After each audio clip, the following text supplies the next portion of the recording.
Hi guys! Ngayon naman po ay samahan niyo po akong pumunta sa Callao Cave.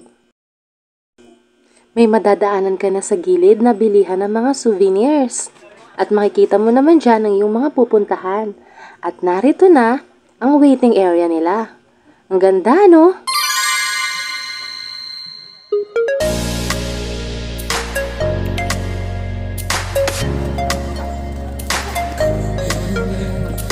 ...184 steps ang aakyatin natin. Ano ba ako?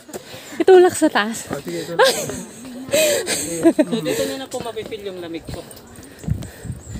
Oo nga, lamig. Oo, yung sabi ko nga ba, may aircon na eh. Natatanaw ko na ang dulo. Ay, sa wakas, nandito na tayo sa entrance. Okay, so inside the cave po, we have 7 rules and regulations must be to followed.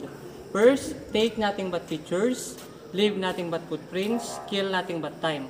For additional, add nothing but a love for nature, add nothing but a pleasure of enjoyment, and then burn nothing only calories po, and then bring home nothing your good memories. Ang galing, may simbahan sa loob ng cave. Dito nga daw nag-shooting yung isa sa movie ni Bea.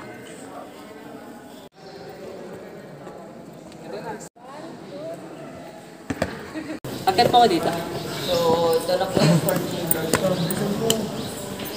So, dito po makikita nyo yung rock formation po ng mag-ina pong elepante. Dito po kayo sa itaas. So, ito po yung mother. Ito yung ilong. Andito pala yung And ito po yung elefante. ulo lang po ito Okay. So, ito yung ilong at saka yung ulo ng mother. And ito naman po yung baby. Yan po. Dinosaur, wala bang dinosaur na ano? Wala po.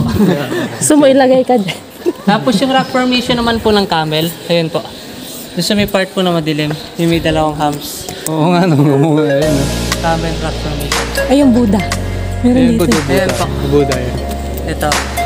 Yung rock formation ng Buddha. Ayun o. Ibon din. Parrot. Ano ito nakikita? Saan? Ayan. So dyan po kung gusto nyo magpa-picture sa may pinakamalaking stalagmite po. Saan yun? Dyan po. Ah, ito. Ito, yun o, laki. Ay, hindi na Buddha yan. Buddha. Hindi, tayo ni Buddha. Alam nyo ba, dati ito daw ay punong-puno ng tubig. Yung inakyat natin kanina, at yun punong-puno ng tubig. Pero sa paglipas ng taon, bumababa na ang tubig. Hindi na daw pwede pumunta doon. Malalim na. Ang ganda talaga ng nature. Thank you for watching!